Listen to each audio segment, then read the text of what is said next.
दोनों एपिसोड्स बहुत एंटरटेनिंग थे, बहुत मज़े के थे। ये ड्रामा शुरू हुआ, आपको याद होगा 30 एपिसोड पहले कोर्ट रूम से। ठीक है, कोर्ट में गए, ये लोग शादी कर रहे थे, कोर्ट मैरिज कर रहे थे और फैमिली लड़ रही थी और झगड़ रही थी और इनको जलील कर रही थी।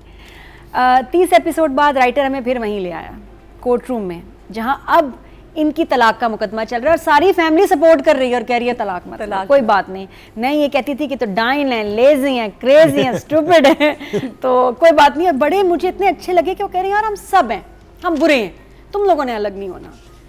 और मैंने कहा देखो वही कोर्ट है और किस तरह गेम पलटी है। और बड़ी अच्छी एक वो जज की बात थी कि इतने अंधे एतमाद से आप लोग निकाहनामे पे साइन कर देते हो, हक महर का याद नहीं, पूछा नहीं, तो ये एतमाद थोड़ी देर से बाद कहाँ चला जाता है। और दूसरा इसमें बड़ा अच्छा सबक ये है कि शादी पे हम बड़ी जल्दबाजी करते हैं, बिल्कुल बच्चे बच्चियाँ, तलाक में भी बहुत जल्दबाजी होती है, सब्र नहीं है आजकल बिल्कुल भी कि शादी को। और इसमें जो दिखाया भी है, लोग डिवाइडेड हैं। डीजो के कैरेक्टर का कुछ बहुत रेड फ्लैग कह रहे हैं, नहीं उनको अच्छा लगा कि जी लड़की ऐसे ही ये बेवकूफ़ है, इम्पल्सिव है, ये ख़राब कर रही है, मुझे तो बहुत अच्छा है। तो मुझे लगा हमारे बहुत सारे ड्रामों में वैसे ही लड़कियाँ क्यों दिखाते हैं इतनी इम्पल्सिव, अजीब बात है कि ज़्यादा दिखाते हैं कि वो नाराज़ हैं या कोई मसला है, लड़के ठीक होते हैं। लेकिन इसका फिर अगर आप एनालिसिस करें ऑफ डीजूस कैरेक्टर तो वो आई थिंक इतनी उसकी बस हो गई थी। हाँ, आप देखिए ना उसकी जर्नी देखिए ना, है तो यंग बच्ची ना, शादी वादी तो कर ली सब ये और बहुत सपोर्टिव भी थी, लेकिन व्हाट शी वेंट थ्रू आप देखो ना, आप एक घर से निकाले जा रहे हो, उस जगह अपने घर आती है वहां जलील होती है, ससुराल जाती है वहां जलील होती है, उसकी हो गई थी बस। शी जस्ट थॉट के मैं सब खत्म कर दूं इसको। नादिया बस होने देखें एक थ्रेशहोल्ड आपका बढ़ता है। और उसमें आखिरी जो कील थी ना, वो जब उसने शक किया ना हमजा पे, उस पे उसने कहा मैं सब बर्दाश्त कर लूंगी, जलालत बर्दाश्त कर लूंगी, हर तरह का टॉर्चर बर्दाश्त कर लूंगी, जो भी लाइफस्टाइल उनका था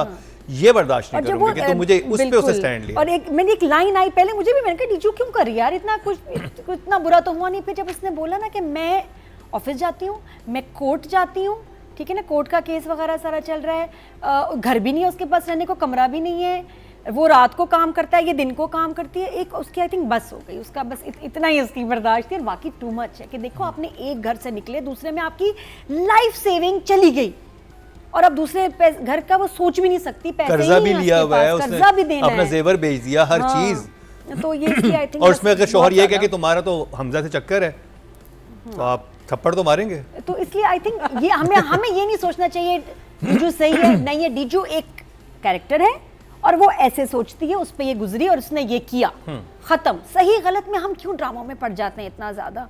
नहीं, इट्स अ स्टोरी जो किसी ने सुनाई है और हमने देखनी है और यही है कैरेक्टर्स। और मुझे तो डीजू का जो भी एक्शन था बहुत रियलिस्टिक लग रहा था। ऐसे ही करना चाहिए आपको। देखिए एक चीज, इट्स अ स्टोरी जो राइटर ने सुनाई, आप उसको एंजॉय करें। सही गलत आपने तो लिखा नहीं, मैंने तो लिखा नहीं, तो जो है उसको देखो कि मजे का या नहीं। देखिए जो उनकी जिंदगी में हालात थे, वो जो भी सिचुएशन थी उसकी वजह से थे।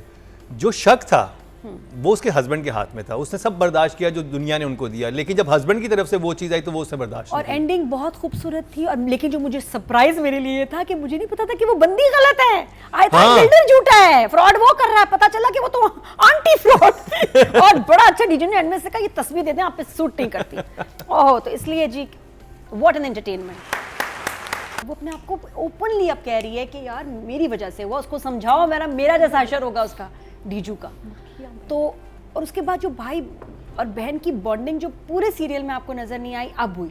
हाँ, क्योंकि बहन सुधर गई, बहन ने पेपर जैसे फाड़ा है ना, आय हाय, वो बहुत खूबसूरत था। हालांकि अभी भी ग्रीडी नहीं है, उसको स्कूल वगैरह नहीं चाहिए, लेकिन now they become a family. I think कभी कभी क्या क्राइसिस से इतना अच्छा राइटर ने दिखाया कि फैमिली क्लोज भी हो जाती है। तो क्राइसिस हमेशा क्लोज करते हैं फैमिली को। हाँ, तो बहुत प्यारा। देखिए रमजान में तो अच्छा ही लगता है फैमिली ड्रामा ऐसा, और इतने प्यारे कैरेक्टर्स, इतनी अच्छी फैमिली, दूसरे जो बड़े प्यारे गले मिले। अच्छा हाँ, बड़े उस गले से पहले क्या हुआ, इश्तियाक की एंट्री हुई है ना, वो ऐसी कोई नहीं थी कि देखता आता और वो कहती इश्तियाक, नहीं, वो एंटर होते डांटते हुए, तुम्हें शर्म नहीं आती है, तुमने ख्याल नहीं कर रहे, जॉब नहीं दे अपनी कर रहे, पानी नहीं दे रहे पौधों को, हाँ, और तुम्हें क्या मसला है, क्या चाहिए। एकदम तमकीनत को जिस तरह उसने ग्रीट किया ना, हाँ क्या चाहिए, क्या काम है, और उसको मिली है। और वो जाके अपने साले को गले लगाता है ना, और उससे बर्दाश्त नहीं होता, वो पीछे जाके आई थिंक वो मूवमेंट बहुत खूबसूरत। और मैंने देखिए कितने प्यार इस ड्रामे में, क्या रिश्ते बड़े प्यारे हैं कि साले से प्यार कौन करता है ऐसे, वरना मसले ही होते हैं। वो घर भी छोड़ता है तो अपने साले की वजह से, he loves him so much. ऐसे बहनोई, ऐसे जीजू होने चाहिए ना। तो ये मुझे ये उनका बॉन्डिंग बहुत अच्छी लगी। एक चीज नोट की कि नॉर्मली हमारा ये होता है कि एक लास्ट एपिसोड में सब लोग एक तकरीर करते हैं, सब ठीक हो जाता है। हाँ। इसमें सारी एक आर्क थी, ग्रेजुअली बेहतर होना शुरू हुई है। तो पिछले 6 एपिसोड से उसके साथ हुआ है, फिर उसकी बैक स्टोरी भी बताई उन्होंने तमकीनत के कैरेक्टर की, कि उसके साथ जिंदगी में क्या गुजरी थी, वो बिटर क्यों है, करते करते अब इस जगह पे लाए कि वो पॉजिटिव हो गई। और वो जैसे वो बोले ना अम्मी जी, आई लव दिस अम्मी जी, बट मैं बताऊं इस पूरे सीरियल में Tamkinat, Uzma, you were fab, you were just amazing, क्योंकि कैरेक्टर था ये अलग सा। तो उस कैरेक्टर में रह के सारी ये परफॉर्मेंस बहुत ज़बरदस्त थी। दूसरे बड़े प्यारे जो गले मिले वो मिले अनवर भाई और मुज्जी। शोल्डर मिला, वो कुछ अलग मूवमेंट थी। याद है अपने अंदाज अपना में सलमान खान और वो आमिर खान की वो जो टू वाली एपिक फाइट थी, और उसकी भी थी, क्या था, मोगैम्बो था, कौन सा था तीसरा, उसका भांजा, मोगैम्बो का भांजा जो था, गोगो क्राइम मास्टर गोगो।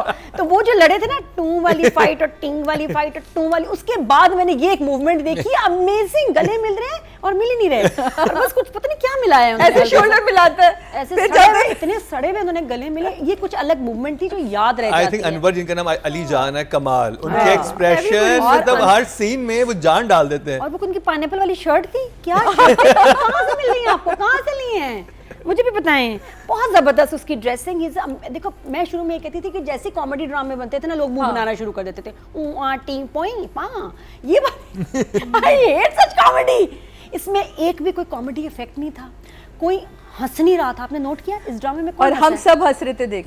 इस ड्रामे में मैंने किसी को हंसते नहीं देखा, सवाए एक दफा जो उज़मा तमकीनत हंसी है जब वो मैसेज आ रहे थे ना। इतना प्यारा हंसी। उसके अलावा इस ड्रामे में, और लास्ट में सजल हंसी है लास्ट में, बिल्कुल जो लास्ट शॉट था, उसके अलावा कोई नहीं हंसा इस ड्रामे में। तो ये एक इतने मजे का कॉमेडी ड्रामा जिसमें कोई नहीं हंस रहा, लेकिन आप देख के हंस रहे हैं, तो आई लव दैट पार्ट। फिर डिवोर्स कैंसिल होने वाला, और वो जुमला बड़ा मजे का जो उसने अपनी सफाई पेश की है ना, कि मैं तो प्री मैच्योर पैदा हुआ था। रात में सजल पूछ रही, तुमने मुझे बताया क्यों नहीं तुम प्री मैच्योर पैदा हुए थे? कहते को बताने वाली बात है। तो कह रही है तो कोर्ट में तो तुमने सबके सामने बता दिया, मुझे बताने में क्या प्रॉब्लम था। बहुत प्यारा। फिर डायरेक्टर का भी हम साथ साथ कर रहे हैं, तो डायरेक्शन, उफ, द कलर्स, द स्क्रीन, कोई गुजरे तो कहना पड़ता है, कह जाते हैं कि यार स्क्रीन कितनी खूबसूरत है, कलर्स कितने प्यारे हैं, और थ्रू आउट वो मेंटेन रहा है। और लास्ट में कहूँगी कि ये जो आपने डॉली जूम शॉट दिया, या इसको वर्टिगो शॉट भी कहते हैं, वो जो बिल्डिंग से ऐसे निकला है ना, डॉली बैक हो रही है, जूम इन हो रहा है, it was beautiful, it's called a vertigo shot, बहुत खूबसूरत था। और ड्रोन से किया गया था, डॉली जूम ड्रोन से किया होगा, क्योंकि वो तो बाहर ही चला गया था ना, पता नहीं जिससे भी किया। लेकिन ये कि डॉली जूम है, तो मतलब शॉर्ट का यही नाम है। उसमें जिस तरह उन्होंने दिखाया है लास्ट, और पूरा बिल्डिंग, सो वो बिल्डिंग रियल थी और फ्लैट था, बहुत प्यारा। तो डायरेक्शन में, एडिटिंग में, म्यूज़िक का यूज़ इस दफ़ा तो फुल मार्क्स हैं for everything. Script, direction 10। Last time 4 दिए थे, वो तो अलग बात है, वो तो एहतजाज रिकॉर्ड करवाया था, इशू है तब लास्ट है, इसलिए मैं कहा ये चीज़ अब छोड़ो। देखिए हमसे कॉल तो नहीं आ गई, आपको गिरा दिया? नहीं, बिल्कुल नहीं। मैं जो बोलती हूं किसी का फोन तो नहीं आ गया? नहीं, काटो नंबर। हाँ जी, 4 मुकर्रम के पुरजोर इसरार पे काशिफ निसार, बिल्कुल नहीं, मैं तो ऐसे कह रहा हूं, नियत में शक नहीं करना मेरी। अधिका जी, जब जा रहा होता है ना ड्रामा, तो मैं वैसे भी मैं ओवरऑल फिर हर चीज पे कहती हूँ कि नहीं, ड्रामा तो कमाल का था। वो जो लास्ट वीक किया था वो तो सिर्फ एक बहुत खूबसूरत एहतजाज था। तो रिकॉर्ड मैंने वो करवाया चीजें था। माइनस करके नंबर दी फेवरेट, क्योंकि मुझे कैरेक्टर्स इतने मजे के लगे, एक्टर्स इतने अच्छे हैं कि इसको मैं बार बार भी देख सकती हूँ इस ड्रामे को। बट आई जस्ट होप कि अब ये थोड़े से के बाद इसको एडिट कर दें, सारे एपिसोड्स को, इसमें से ब्रांडिंग निकाल दें, क्योंकि सारी जिंदगी के लिए अब वो तो पैसे हो गए ना, वो उसका कुछ नहीं होता। तो नहीं, उसको आप एडिट करके ये मैं कहूँगी चैनल से कि आई होप शायद करते भी हों कि एडिट करके अब एपिसोड सबको एडिट करके, क्योंकि आगे जब हम देखें तो हमें सुकून और डील भी ख़त्म हो गई होगी, तो ये बहुत अच्छा हो जाएगा। और स्टिल आई फील कि इसके नंबर्स कम हैं, सुनो चंदा बाकियों के मुकाबले में इसके व्यूज़ पता नहीं क्यों। आई थिंक क्लटर बहुत होता है रमजान में, बहुत सारे ड्रामे कुछ ड्रामे बहुत ज्यादा व्यूज लेके जाते हैं, इसके मुझे था कि होंगे बहुत नहीं, कंपटीशन तो हर रमजान में होता है, इस दफा भी था। सुनो चंदा वाले नंबर्स हैं, वो क्यों नहीं आए? मैं हैरान हूँ, क्योंकि ये तो हर ड्रामे से बहुत बेहतर है, वो भी बहुत अच्छा ड्रामा था, लेकिन मेरे लिए उससे भी अच्छा है। तो आई डोंट अंडरस्टैंड कि 1.2 मिलियन 4-5 दिन में बहुत कम व्यूज हैं for such a good drama, for such a good cast. Sajal के भी तो फैंस हैं ना इसमें, और काशिफ निसार के फैंस हैं, ज़फ़र मिराज के फैंस हैं, तो उन्होंने ये इतने कम नंबर क्यों आए मुझे नहीं समझ आया। इट डिज़र्व्स मोर और मेरे ख्याल आपको देखना चाहिए। एक तो ये बात होगी, साथ में हम सज्जल और हमजा की बात करें। सज्जल का जो हंसना था, अब क्या होता है कि शूट में आप 2-2 3-3 दफ़ा भी रिकॉर्ड करते हैं और एकदम रैंडमली हंसना, इतना रियल मैंने नहीं देखा।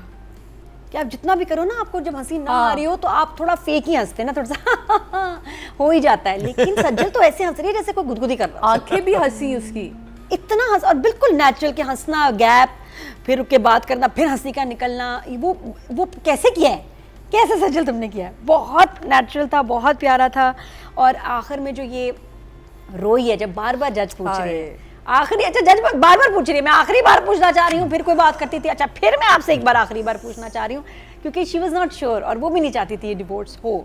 तो बार बार करते करते जब तक वो रिजू रो नहीं पड़ी, बाहर भी गले लगती है वो। हाँ, वो जब उसने बार बार पूछा ना, पहले वो श्योर नहीं थी, फिर सोच के 3-4 दफ़ा जिसने कहा नहीं यार ये तो बस अब एंड है, और जो गले लगे हैं दोनों, बहुत खूबसूरत। हमजा की भी इतनी प्यारी एक्टिंग एंड आई थिंक दोनों की केमिस्ट्री, शाहरुख काजल वाली केमिस्ट्री थी, बहुत ज़बरदस्त। मैंने पहले भी हिंट दिया था। तो हाँ, बहुत अब अच्छा लग रहा है, तो हम क्या करें, बहुत अरसे के बाद कॉमेडी में नहीं होती इतनी ज़्यादा केमिस्ट्री, नहीं होती कि इतना इन पे प्यार आ रहा है, इतने क्यूट लग रहे हैं, इतने भोले।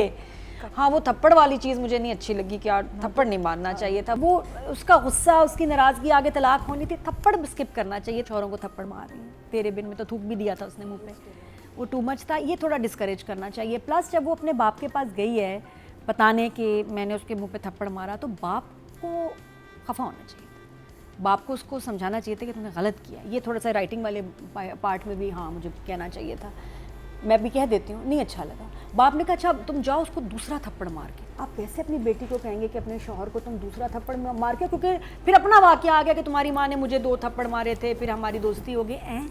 ये एक रॉन्ग मैसेज है, ये गलत मैसेज है, ये नहीं जाना चाहिए था और ये मुझे भी नहीं अच्छा लगा। अच्छा, अभी तो हम इनकी मुज्जी, और अब ये तो आप हाँ, पहले वाले पोर्शन के नंबर, हाँ, लेकिन ये बोला तो इसी ने है ना, रिजू नहीं बोला, और ये थप्पड़ हुआ, ये फिर राइटर का काटो एक नंबर, राइटर का भी 1 नंबर कट गया ज़फ़र मिराज का, क्योंकि मुझे ये बात याद आई, अब भी याद आई, ये मुझे कहनी थी, तो इसकी वजह से 9। बट बहरहाल सज्जल ने जो किया, बहुत अच्छी एक्टिंग थी, वेरी नेचुरल, याद रहने वाली। हमजा वॉज अमेजिंग, दोनों की केमिस्ट्री बहुत अच्छी है, मैंने पहले भी हिंट दिया था, शाहरुख काजल वाला का केमिस्ट्री वाला सीन है। बहुत आपने ये देखा कि मीनू और डीजू कितनी मुख्तलिफ हैं। हाँ, जर्द पत्तों की मीनू, हाँ बिल्कुल, और इसमें डीजू, बिल्कुल एक 2 अलग इंसान। एंड आई थिंक 1 साल में आपको 2 इतने अच्छे ड्रामे मिल जाएं, इतनी इसकी, हम बाकी तो सब रो ही रहे हैं ना कि यार कुछ करने को नहीं मिल रहा, ड्रामे तो बहुत है, परफॉर्मेंस मार्जिन नहीं, इसको कितना अच्छा परफॉर्मेंस सज्जल की choice of directors and writers देखें ना, पहले सैफी हसन, मुस्तफ़ा अफरीदी, अब काशिफ निसार, ज़फ़र मिराज, मतलब यही बात है। तो कि बस, लेकिन शी इज़ वेरी लकी, अच्छी चॉइस है। और मैं वो क्या, जो ड्रामा छोड़ा भी तो कोई बात नहीं, ये ड्रामा बहुत अच्छा था। आई थिंक ये ज़्यादा अच्छा हुआ कि वो तन मन की जगह ये जो उसने किया सज्जल ने, it was a good. I think तन मन में हमें सहर मिल गई ना, हमें सहर मिल सही लग गई। तो मुझे लगता है कि अगर दोनों में से एक करना था तो सज्जल ने सही फैसला किया कि मैं ये वाला सीरियल करूँ।